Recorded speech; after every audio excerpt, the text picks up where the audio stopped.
You know what? It's that weekend of the year where we're sure we're not going to get many viewers because over in North America they have Field Day, and in Central Europe they have Ham Radio in Friedrichshafen. So we're going to talk about Friedrichshafen here. We're going to skip the Ham Radio moment of the week. Let's see if I can manage to put both my hands for. Let's see, these two guys, you know what I mean, until later on, because I think the show in Friedrichshafen is going to be their ham radio moment of the week. And Tobias is out walking, so I'm just going to mute you, Tobias, until you're done walking around there. And yeah, it's the European Ham Radio Show. I think I said that. I don't know. It's always hard to come up with a new start for the show and be somewhat creative here. Anyhow, Kjetil, what's your ham radio moment of the week? Oh, I've not done much radio, but yesterday I was out doing Parks on the Air in the middle of Stavanger, which is, I think it's Norway's the third largest city or something. I was going to a food festival, and I was there early to get parking. So I rigged up with like a telescopic whip in the middle of a flower pot in the city center. And a guy just kept like staring at me and circling me. 3 times he went around me and just kept staring. And then after a while, he came over to me and said something which I didn't really pick up. So I just answered yes in English. And well, he was really, really sure that I was a foreigner doing something dodgy. So too bad I did not respond like in da or niet. But there was a lot of tourists around, so I just answered him politely. But then again, I got to tell him a lot about ham radio and what I was doing and why I was doing it and so on. So that was really fun. Then in the next park, 2 guys came over to me and wondered what I was rigging up. And they were much younger, like 30s or something. So I talked with them for like 5 or 10 minutes about ham radio. So it was 2 good moments of just sharing the hobby and like showing off what we can do and so on. And well, the activations went okay as well. And I got a lot of really nice food at that food festival. That was like lots of fancy local food. Among them was, for example, a bear burger. Not bear as in drinkable, but as bear as in the thing that eats you. As in burger. Yes, that kind of bear. It's so disappointing. I was sure that was a bear burger. Yeah, no, it was a good one, and yeah, highly recommended. They are not. It's not that common that you get to eat them, and so that was good and fun and a nice ham radio moment, I think. Yeah. So wild animals, definitely a ham radio moment. And that was clearly a mistake trying to clean my glasses with my t-shirt now, because now I can't really see you guys. Yes.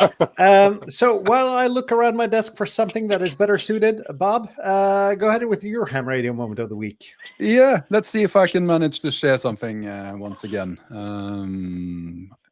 Could always prepare for this, of course, but yeah. I've been building something this week. I've been building a Digimode interface. Quite a few people actually pointed out that it was quite ridiculous to brag about doing APRS on a $10 radio with a $150 Digi mobile linked and a $600, $700, $800 iPhone. So I thought I should do something about that. So basically, this is the $3 Digimode interface. Which it may cost a little bit more if you put all the bells and whistles on it, but basically you can get away with building it for just $3 US. This is not my idea, but you can get away with it if you've bought all the other stuff first and don't put that in your budget, right? That's true also, but you can do Digimode with only the CM 108 board, and that's you can get that for $2 US delivered from AliExpress. So it should be possible, but I put a little bit more bells and whistles on it. Nothing here is expensive at all, so I think it turned out nice. This is not my idea, not my design, but I kind of refined it because I always hate these Digimode interfaces that doesn't have volume controls for input and output on them, like the what are these called? The good old the traditional Digimode interfaces. with the 3 buttons on them. The signaling. Signal link. Thank you so much. Yeah, that's one of the things I really love about the signal link. One of the things I love about the CM108 is that it's got a built-in GPIO. You can do PTT control with that hardware. So I built. Let's see if I can find some more. This is basically the parts needed. So nothing here is expensive, and it's a fairly simple build. So let's see if I count this. That's 6, 10. That's 11 pieces. Not a lot to build. And also I got to put a USB-C interface on it, which I think is a huge advantage. One question there. You mentioned the PTT. Is that just a serial connection then, or something? Or no, there's the chip on that sound card. It's got GPIO pins on it that you can command with USB HID commands. Oh. So you can trigger, that's at least 2 GPIO pins on there that you can trigger. And I connected that to a buffer circuit with the transistor that you see on the picture there. And that's what's triggering the PTT. If you go back. Yeah, I saw the video, so that was really nice. But it didn't, I don't think it explained that part, but that's maybe the next one. Yeah, I should explain some more things, I think, instead of just soldering and swearing when I create the videos.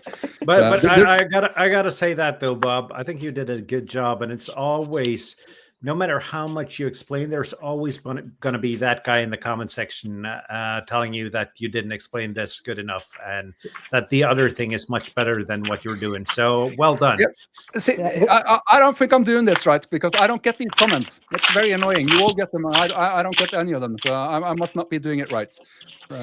I fear. Yeah, this time that guy's me.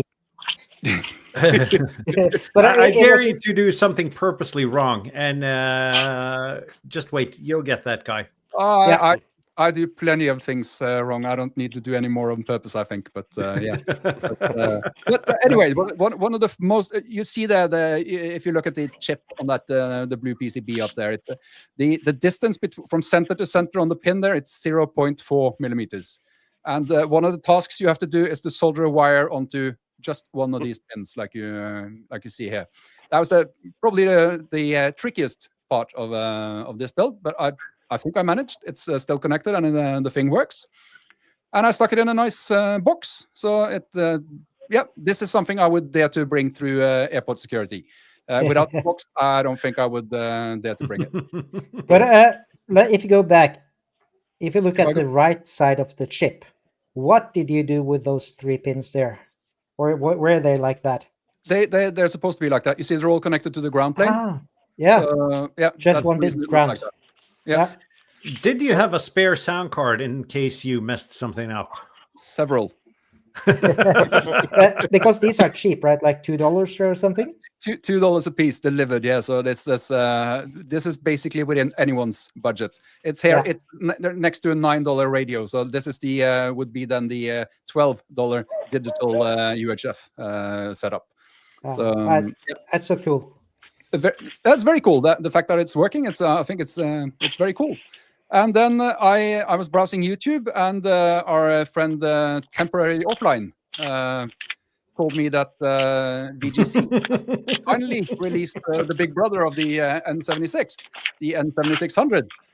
And let's hope that's a lot better than the radio you have now that sends TEHRS out on random repeaters.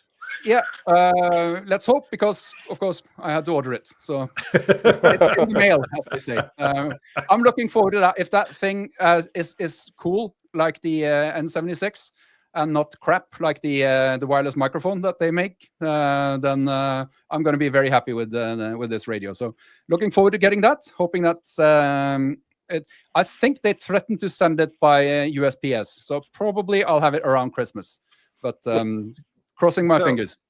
So you didn't buy it straight from Vero then? Yeah, I did, but they said USPS. But they're located in China. Yeah, I know. I find that strange. So either they have a warehouse in the US, or they just say USPS instead of saying by the post, because they figure I was an American. I don't know.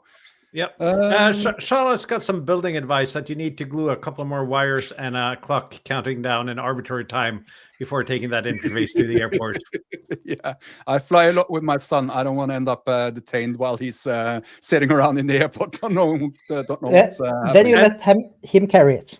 And Bonnet says that the Motorola is the poster radio of 2025. So you're a trendsetter, Bob.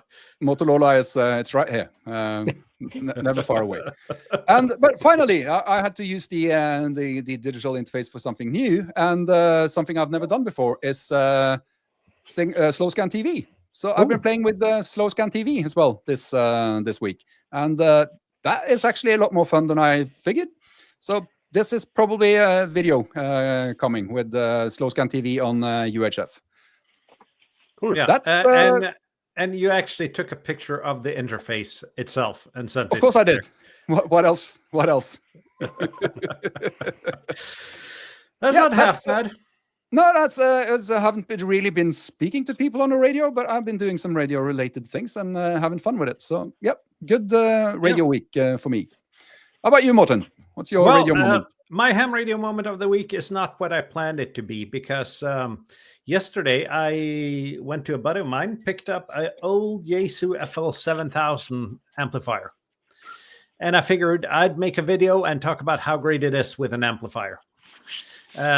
Spent a couple of hours reorganizing the shack, realized that I didn't have long enough phono cables for the ALC and PTT buttons. So I had to, of course, all the stores were closed by then. So I had to call another ham, asked if he had some cables. He did. So I drove out, got back, started the amplifier.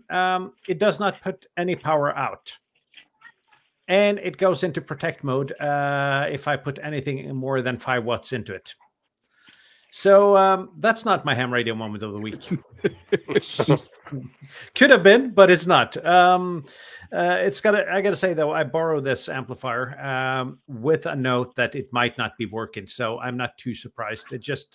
But I realized a couple of things. Most of all, that you need a whole different thought behind your infrastructure in your shack once you're going to put more than 100 watts through everything. So I got to rethink the amplifier part here. But I went out yesterday. Yeah, go ahead. Because that's a kilowatt amp, is it? It's a 500 watt amp. I think it's not just the shack that you have to consider all the infrastructure in. That could be the rest of the house, actually. Considering stray RF and stuff. Yeah. So I got to rethink if I really want an amplifier or not. This was actually an experiment just to prove to myself that I didn't want an amplifier. And at this stage, I'm halfway there. So fun. So, but it's sitting here on the desk. It looks like some piece of hi-fi from the mid-'80s, so it looks good. Everything lights up. It just doesn't work. Let's see. But I also went out and did a POTA yesterday. I thought band conditions were tragic. I thought they were really bad. And I did, of course, take a couple of pictures. And, of course, I didn't prepare, so they're on our Discord.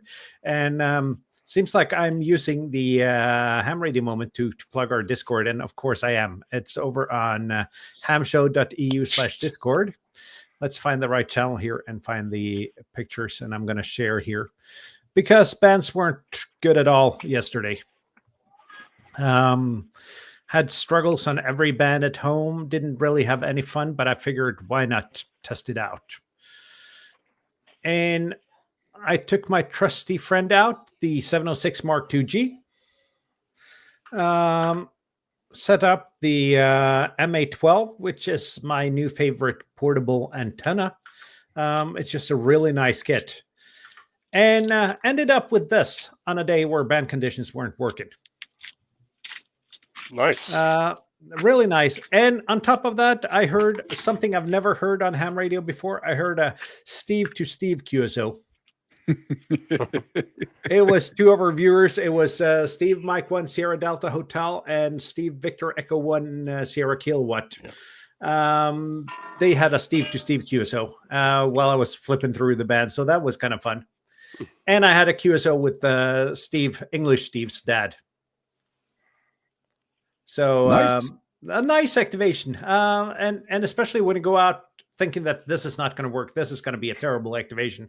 It's always fun when you end up with 20 something in the log and a couple of DX and everything's nice. Are there any multipliers for Steve to Steve's? I don't know. I think there should at least be a multiplier in our Discord for it. Yeah, Yeah, and I see another one that's Tobias to Tobias.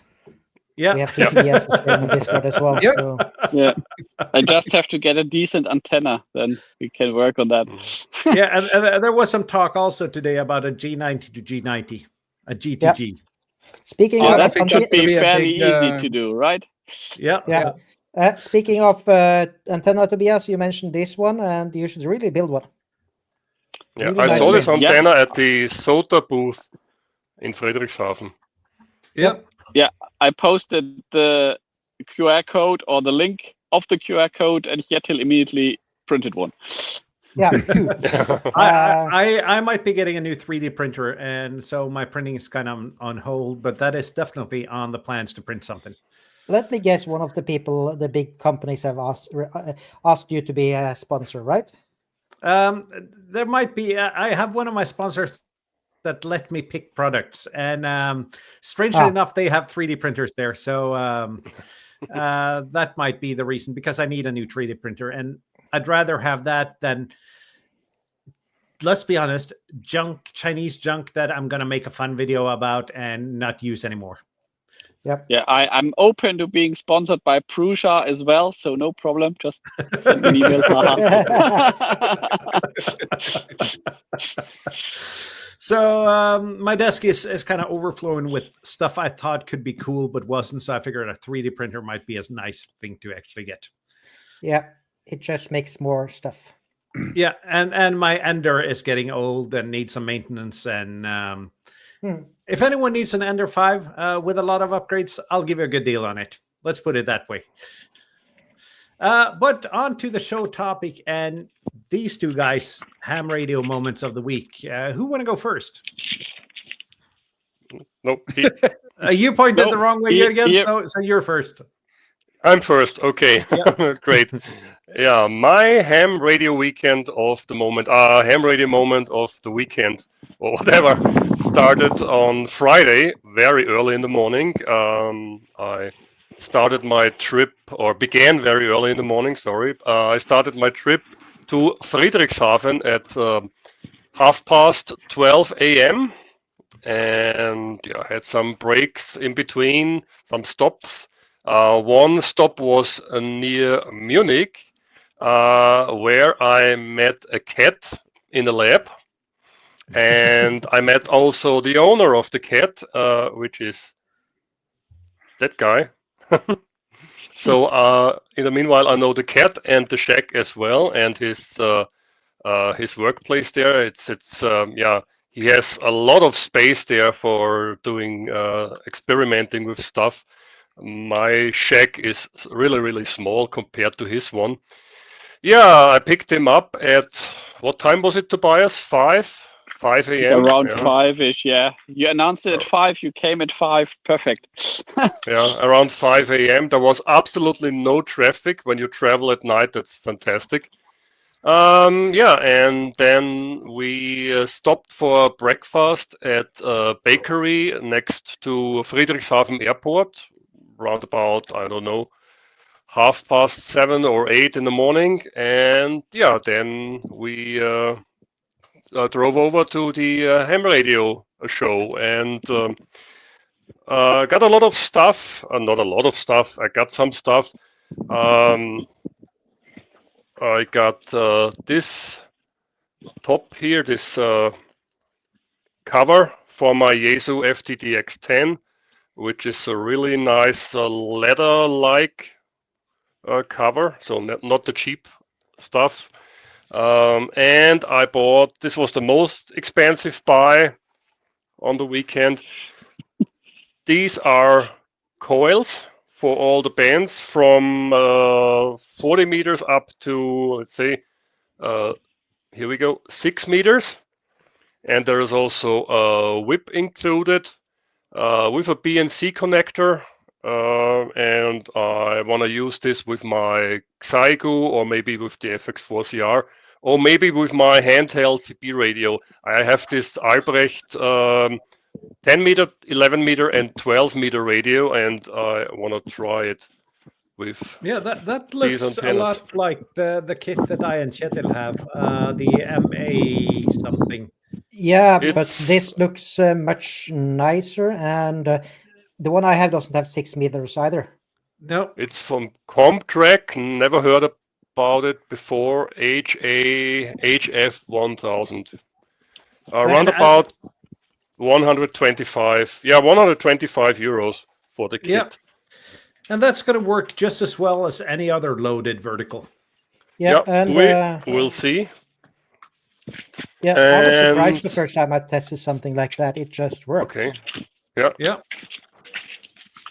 And I got for testing and for doing a video, I got this little display board here from Serhi United. What was his call sign? United Radio 6 Quebec Whiskey. He gave me that board. That's a VU slash audio level meter slash S meter. You can switch around. There are different templates installed. You have different different styles. Let's say I cannot turn it on because I have to solder a cable on. I'm sorry. I just got it out of the box. Yeah, and Is that ESP32 powered? I'm not an expert. Where are the experts, Bob? That's it's an ESP. It's an ESP board. Yeah. Yeah. But Yeah. do you connect that via serial to the radio or? No, How do you- just audio level. Or just audio level? Just audio level. He said there's a putty to trim it, so to align it, and it's just an audio Okay. slash VU meter slash S meter. Yeah, I will give it a try. What else? Ham Radio Day 1 was great. I met a lot of guys. I think 50, maybe more people who talk to me, and I hope I remember their faces and their call signs in the future. Yesterday, this happened. You may Yes, have I seen my saw- live stream. I saw your stream. Sorry about the glare. Yanis, Yankee Oscar 8, Yankee November Sierra broke his own record in Roof ZXP. That's call sign exchange. He has to listen for the call signs the computer is giving to him, and he broke his own record. And Yeah, high speed That's amazing. CW. I think you haven't said that, Jürgen. When- How high speed? It sounds like a very short modem chirp, so you cannot It- decipher anything. It Yeah. says 1,000 words per minute on the Yeah. thing. Yeah. 1,160, I guess. Not words per minute, but characters per minute. Ah, Yeah. so that the average that would be like 200 or some So words per minute. let me show it to you. At a reception speed exceeding 1,000 characters per minute, that's around about 200 words per minute. So that was 1,160, I guess, characters per minute. And when he started with the program there, because he had to warm up, of course, and get into it, we heard that sound in the background, like. And I thought this is some kind of interference, but no, this is the Morse bloody code. APRS beacon, but no, it Yeah. was the CW. Unbelievable. This is Yeah, but- really, Ravi Newfarm, this is mind-blowing. Absolute That's- incredible performance. Yeah, I saw your live stream, and I honestly thought that guy's going to be able to decode any Digimode by ear. Yeah, Yeah, but indeed. honestly, if you compare that was 200 characters per minute. No, So if you say 200 8 words bits per per minute. characters and some synchronization, that's almost twice the speed of 1200 baud packet. That's twice the speed of APRS, a normal 2-meter APRS. That's just insane to do that by air. That's really, and he hasn't heard only call signs, so standard call signs, I don't know, like Lima Bravo 0 Foxtrot India, but also call signs with a prefix or an appendix like prefix and Oscar suffix, Echo slash something slash mobile slash quota, or crazy. incredible. Absolutely incredible. Yeah.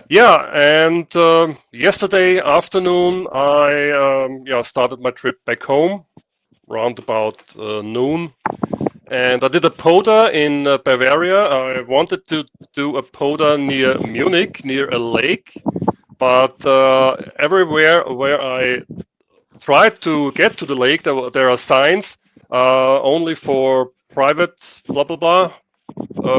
So not allowed to enter. So I went down to Braunau, which is close to the or near to Braunau, but on the German side of the border.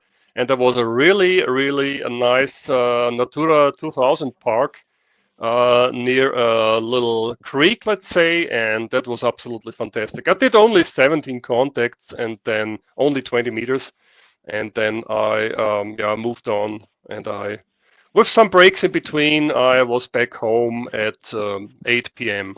and I was really exhausted, but it was absolutely worth it. So thank you, folks, for being there and talking to me. That was absolutely amazing. And thanks to Tobias. Thanks to Tobias, of course, for being my co-pilot. Yeah, you suffered through me blabbing nonsense for 4 hours, so that's an extra medal, extra POTA point. So, but that sounds fun. Tobias, how has your time in Friedrichshafen? Or you're still there actually? How has it been? Yeah, I'm still there. I still have one night in the hotel, and I'm just parked myself on a bench. And if you realize some odd angles, then that's because people are walking by, and I just tilt the camera up for a second so to not have them in frame or give them a reason to complain. I also can't see the YouTube chat today because this is all just on the mobile. My ham radio fair. Well, I basically posted 3 YouTube shorts and gave a short summary after each day. So I did a day 1, day 2, day 3 summary with my impressions, not so much focusing on awesome gear that anybody wants to buy, but more my personal impressions and what I liked and did not like. And a last short was posted where I basically showed you all my gear that I bought, and I accidentally bought a Kenwood radio. That happens.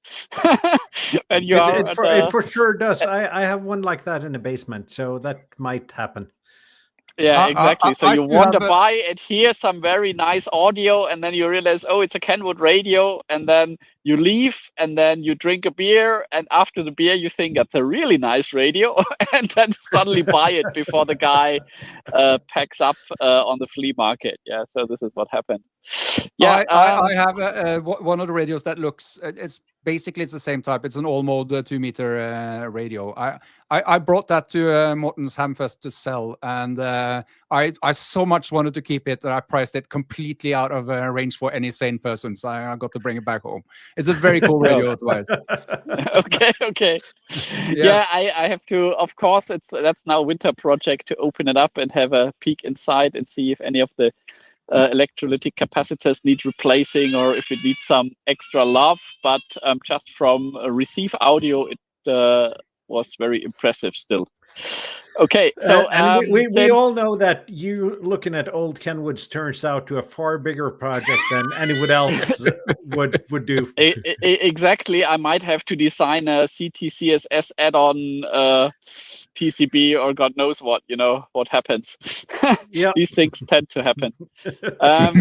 Since Jürgen was doing all the live streaming, I didn't feel like streaming myself.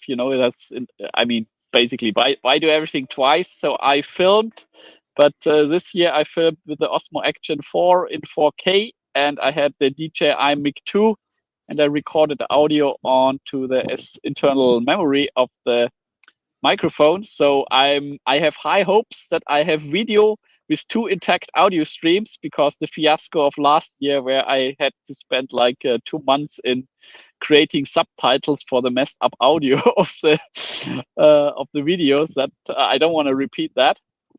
And actually, I already said in my short, I liked Sunday the most for the Ham Radio show, because it was much more chilled out. All the pressure for the vendors to sell was gone, so they were all pretty chilled out, and you could just drop by and have a chat with them. And of course, all the rigs that are exhibited, like the new FTX1, nobody was there. You could just go there and play for half an hour if you wanted to. So it was, I really liked it. And since I'm slightly social phobic, I pushed myself to do a few interviews as well. So I have maybe, let me think, at least 2 videos coming up. There was one guy who's collecting Morse keys that was in the flea market hall, and he had a Drake, what's it called? A Drake 1A, the very first Drake receiver that was created. So very rare obviously wanted to sell it, but he had some very nice stories to tell, and he basically spoke freely. I just handed him the mic. He spoke freely for like 5 minutes and told me about the Drake R1 receiver and how it started in a small garage, like Steve Jobs started Apple. The Drake company also started apparently in a garage somewhere. And second video that will probably come out is I got Mrs. Lutz from Lutz Electronics. I think is she called Caroline? You know who I mean, yeah? The Swiss distributor of all the Elecraft stuff. And I got a small demo of the Elecraft AX3, but basically the disassembly and how small it packs. And it's really, I think it has the length of a mobile phone, like, I don't know, maybe 15 or 20 centimeter long, and it all packs into a small bag. Of course, it has an Elecraft price, but it's a very nice portable antenna. So that's the thing about Elecraft. That's also one of our streams. What would you buy if you could afford KH1? Yeah, so, I did not refer to that stream when I spoke to her. But I made, I think, just one comment. Maybe the QMX is a stiff competition, but she's Swiss, so she smiled a very nice smile and didn't comment. So yeah, but I also saw the KH1, and of course it's a beautiful machine. Yeah, so if you have it in your hand, it's about maybe a little bit bigger than the QMX, but it has the antenna, of course, integrated. You just screw it on and extend it. And the counterpoise wire is also there somewhere. And on the other end, you have the keyer for your CW. So yeah, if you're a CW buff, then I would not blame anybody of getting it. If you are into CW and into POTA, throw that in your backpack and off you go. Exactly. And I think if I did CW, that radio would definitely be on my wish list. Or if Elecraft made a SSB module for it. Having a handheld HT style HF radio, there's got to be a market for that. Definitely. QMX strictly is that now with the new firmware. Yeah, except that it's not shaped like an HT. Well, neither is the KX1 strictly, is it? Morten, if you need motivation for learning CW. Yeah, just know that you can never beat that kid. Yeah, I'm too old. Yeah. Let's put it that way. And I'm too slow. Yeah. Go ahead, Tobias. What else happened? What else happened? Yeah, apart from accidental Kenwood gear purchase, I think I managed to get hold of a few people talking about Hamnet, since I was praising the delights of packet radio. I think last stream was the stream before. I basically asked them, what has happened in the meantime. And there's a big, basically in Germany, there's a big, how could I say, internet, ham internet, yeah. And it's mostly on 23 centimeters. So there are direct links between the different hubs, and there are also entry points. And there's also the possibility to dial into that Hamnet via VPN. So you either need to be a member of the TEHRS, or you need to have a logbook of the world certificate. And then you should be able to connect to the Hamnet and dial in or establish a VPN tunnel, and then you can have a look around. And this is what I will do when I get home. Maybe not immediately tomorrow, but in the next few days, weeks, I'll give it a try. And then you can basically have a sneak peek ahead and see, do you like it? And if you like it, then it's probably time to put a 23 centimeter, 5 gigahertz antenna on the roof and do it properly. Is that an Arden network? It's IP based, 44 dot something address based, IP version 4. Arden then, Amateur Radio Emergency Deployment Network, or whatever it's called. I think that's just a subset of the Hamnet, the 44net thing. So yeah. In 44net is Arden, but in Arden Germany, in Germany and Austria we call it Hamnet. That's high-speed amateur multimedia network. And I had such a grid, Ubiquity grid, 3 or 4 years ago. I had it on the roof for a year or so. It's nice to have. You can link repeaters. You can do voice over IP. There are a number of member servers on, and but more or less it's the web pages itself. They are more or less static, so there's not much going on. But if you're interested in doing like voice over IP or whatever, I had my it was a 5 gigahertz Ubiquity grid. I have to try everything. And then after a year, I've sold it to a friend. That's the fun of the hobby. That's true. Try everything once, and then stick to the stuff that you like.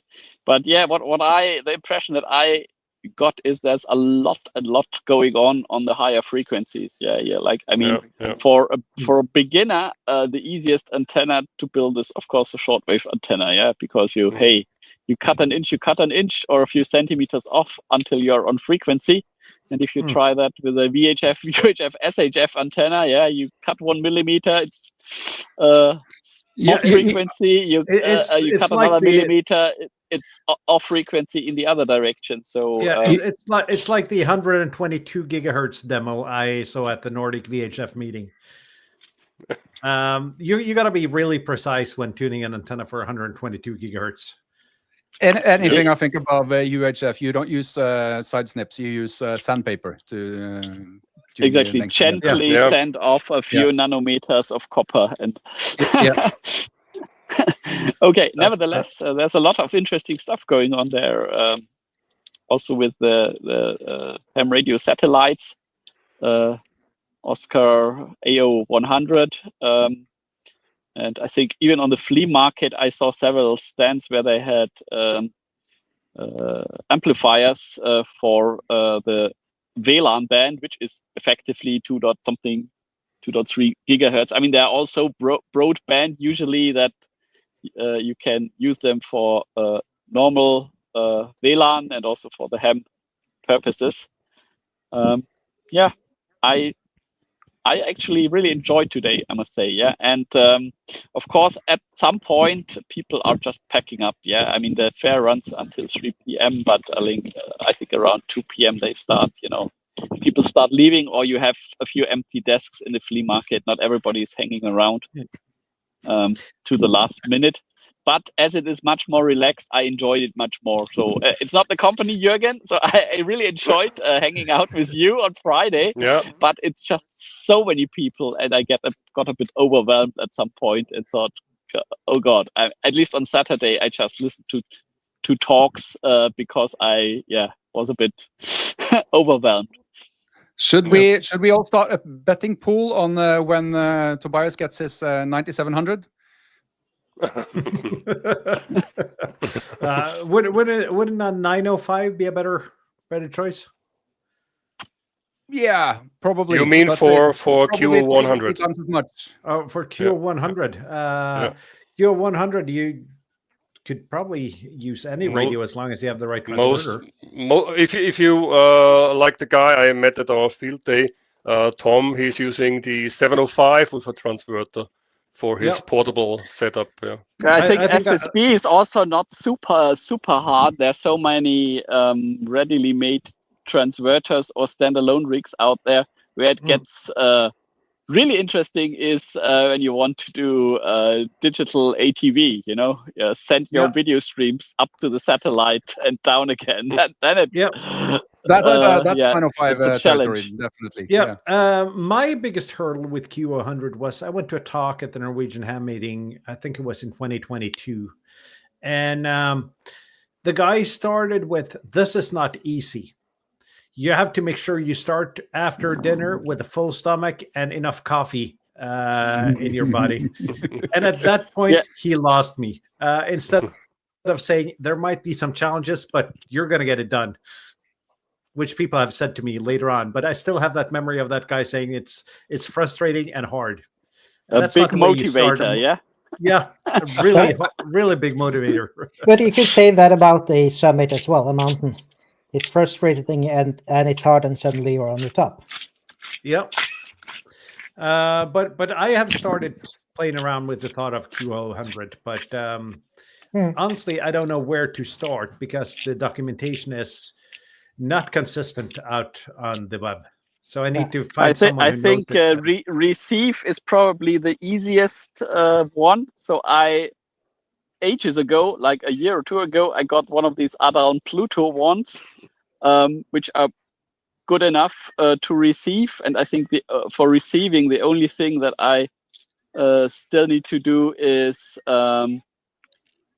get the right LNA with a bias T somehow, and then hook that up to the add-on Pluto and a 60 centimeter dish. And I think it should be already good enough to receive SSB. Well, uplink is, of course, then a different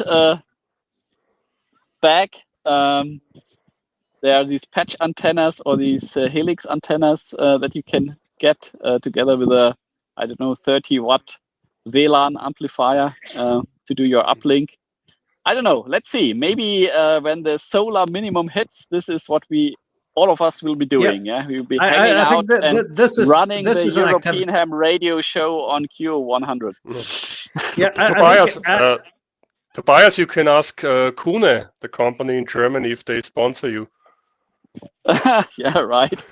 Yes, they are very big in microwave equipment, right, and amplifiers and so on. I actually, amazingly enough, I bought all the bits, but I haven't gotten around to it. For my part, it has to do with the where I live. To actually reach any geostationary satellite, I have to be basically on my roof. And I've never done any of these. Yeah, you're under the horizon, or is it very flat takeoff angle for you guys in Norway, or not as easy as? Relatively flat in Norway, depending on how far north you are. I think it's from where I'm at, it's about 22 degrees above the horizon, so it's not really that flat. But where I live, towards the south, there are a lot of things in the way, so I need to be on the roof. And all these things I have to do for the first time to get this to work, I would have to do on top of a ladder, and that's the reason I haven't gotten around to it. I'm not really. This is strange coming from someone that loves summits on the air, but I'm not really comfortable with heights. But there's heights where you have the ground under your feet, and then you have heights where it feels a bit more insecure, right? Yeah, it does. So that's probably the reason why I can tolerate the summits on the air. But this scares me. I put up antennas up there before, and getting back down, I can just feel that my entire body is tensed up because every muscle in my body is sore from being tense standing on the ladder. So maybe I should just get some scaffolding or something to that I can stand on doing this thing. Yeah, I'm sure the XYL would love that. but you could try it portable first. I could, but there's getting a climbing gear and clipping the carabiner around the mast is already calming me down at least. I have complete climbing gear. I bought that for an excursion on my roof, but it doesn't calm me down at all. So it doesn't work. But the thing I was thinking about that to go portable, but and I'd love to go portable with the QO100 and satellite works in general. But when you do it for the first time, there's always this thing you need that thingamadoo or that. And we're basically diving into a complete new area of the hobby, and you probably need to buy a lot of gear as well, which suits me fine, but still, right? It's like different stuff you need than for doing HF. I'm thinking in about 5 years when HF is dead, this is the activity we'll focus on. Yeah, but that satellite is also getting quite old now, right? The QO100. It's been up there I don't for know what, how long it is up there, and when it's end of life. Of course, it does make sense to spend like €2,000 on it when it's coming down in half a year, right? Yeah, I don't know. Look at all the people buying gear for the Green Cube satellite, and then they turn it off. Yeah, because this has been up there since or for 6-7 years, and they have a lifetime of 15 to 20 if nothing goes bad. So it's still up there for a while, but it's worth looking into as well. I think the part you that, always need a sheikh to sponsor the next geostationary satellite, right? That's the problem. Everybody needs one. The part of the satellite that we use as hams, it's just been lent to us by the owners of the satellite, and that is that spare gear that they put on there. So if something breaks on the that's used for the commercial part of that satellite, then I think the equipment that we use will be reverted back to commercial use pretty quickly. So there's also that danger.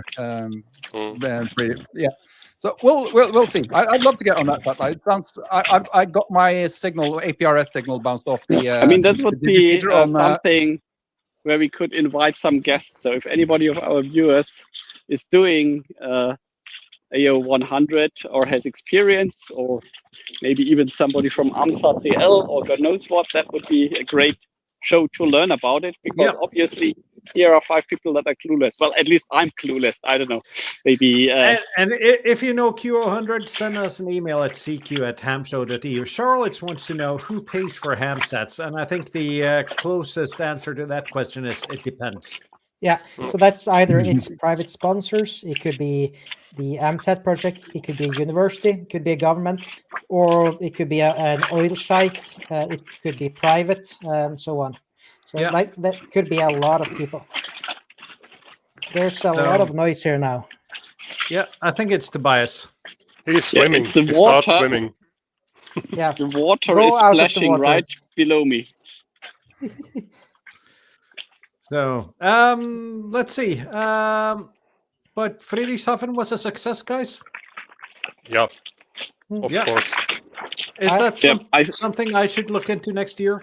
Yeah. Because my motivation was not to go there. Yeah, sorry, Tobias. My motivation was not to go there and buying stuff, the same as when I went to Hamvention, but meeting all the people there and having fun. Oh yeah, I missed one section when you talked about what has happened. Yeah, the YouTubers meet up on Friday. It was great to see all the guys, and I was forced into making an embarrassing intro for my YouTube channel. But since I'm doing it all in English, nobody knew me. Who is this guy? What is he talking about? But anyway, I did it. So yeah, let's see what happens when one of the many videos comes out that shows my face there. Yeah, I hope I don't get too much hate comments under my videos. Yeah. Speaking of the videos. Yeah, go ahead. And Morten, you were asking, should you come to Friedrichshafen? I think you should, because you have the biggest YouTube channel, and it would probably be great just walking around and meeting people that all want to shake your hand, right? I mean, not so much in buying any bargains. There are not so many bargains, and I think the number of vendors that show up every year gets smaller and smaller.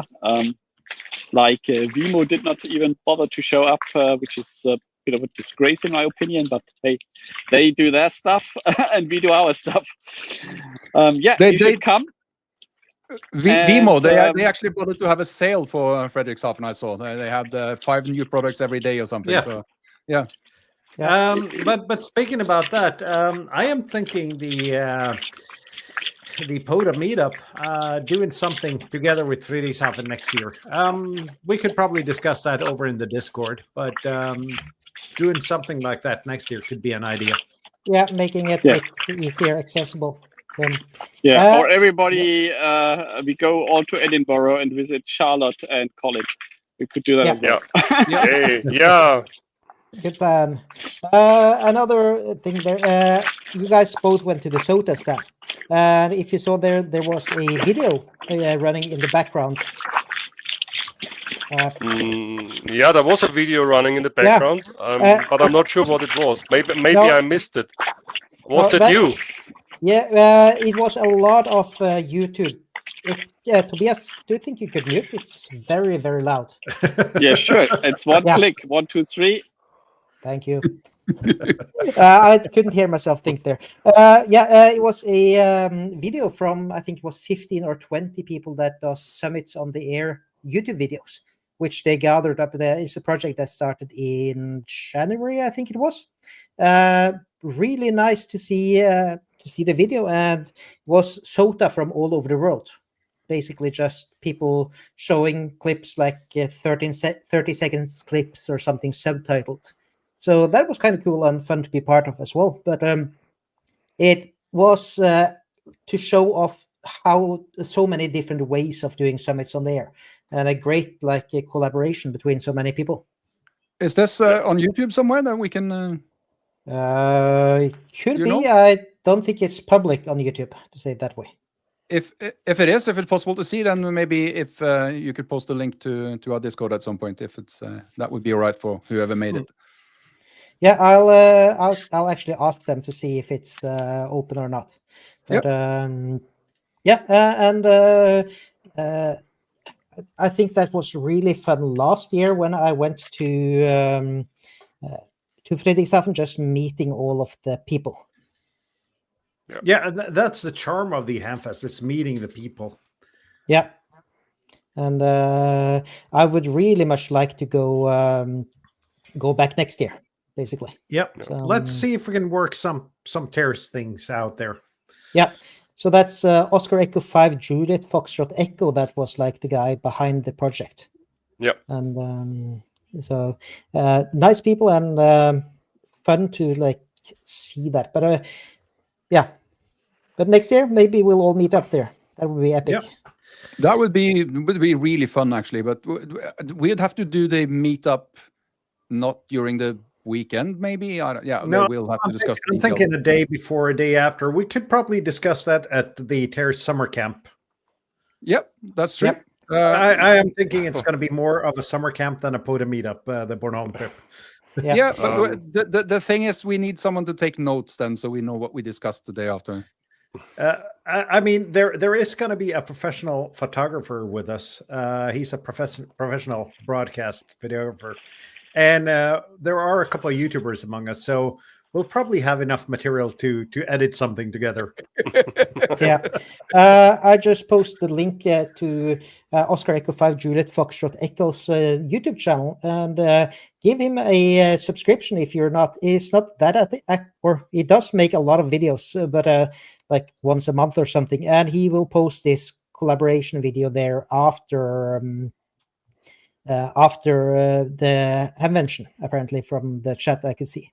What channel in the Discord, Kjetil? No, it's I posted it in chat here.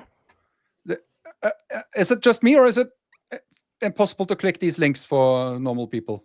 No, if you click it in the regular YouTube window, there's a link there. Oh, Yeah, okay. But not in our production video. When we click the links in the production video, we highlight them. Yeah. Bricker Nice. House wants to know what an American has to do a POTA. I think to do a POTA is pretty easy, even in the United States. But to participate in our summer camp, if you're serious, send us an email and we'll make it happen. It's the first weekend of August on the Danish island of Bornholm. Next week, we're considering Friedrichshafen, as we said. No, Yeah. next year we're considering Fredrichshafen. Next year, yeah. Yeah. Not next week, next year. But when it comes to do a POTA in Germany, I think is it okay with a general license, or do you have to have an extra license to be allowed to do that while over here? I think Walt says in most countries, not in Norway though, but in most countries, you're okay with a general license. Yep. It depends on how many tiers the country has to their license. Mm-hmm. Since Norway only have one license tier, you need to be an extra, as far as I've understood. Are you sure? Yeah. Yeah, you need to be an extra in Norway as an American to operate under SEPT privileges. Okay. I think for Austria, for example, a general class is enough. For Germany, I guess, as well. Yeah, and then I know when Walt went to Poland and was only a general, he could not operate all bands and full power. Mm-hmm. Not that full power really matters for Walt, nonetheless, though. I do think he could operate all of the 20 watts. Yep. We're reaching the top of the hour. I really want to go to Friedrichshafen now.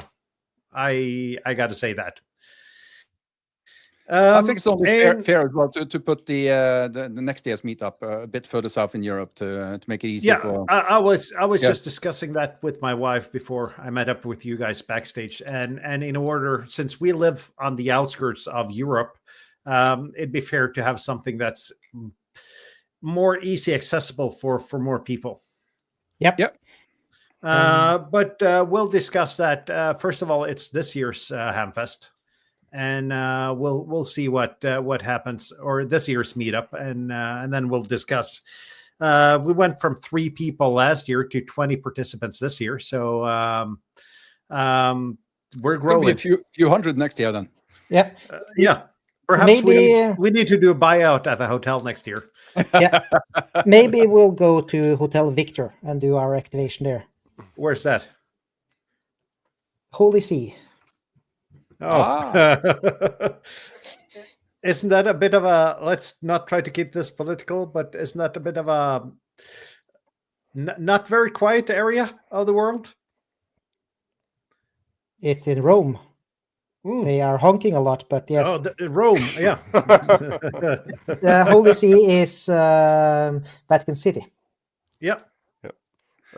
Just for info for our American friends who are traveling to Europe, I posted something into the private chat.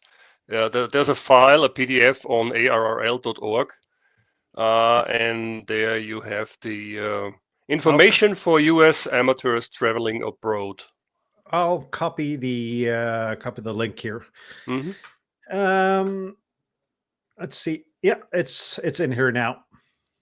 Great. Also, we're getting into July, and we talked about this a couple of weeks back that we're going to do shows through the summer this year.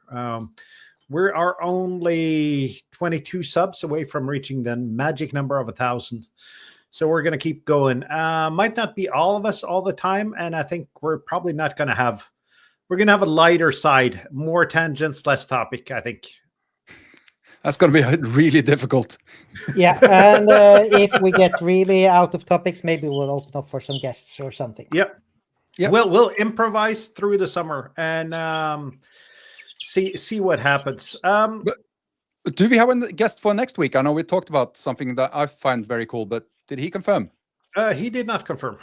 Oh, damn. we discussed a couple of messages back and forth, and he went silent. So I'm gonna get back on that. Yep.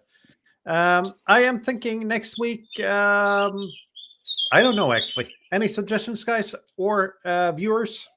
Put it in the chat.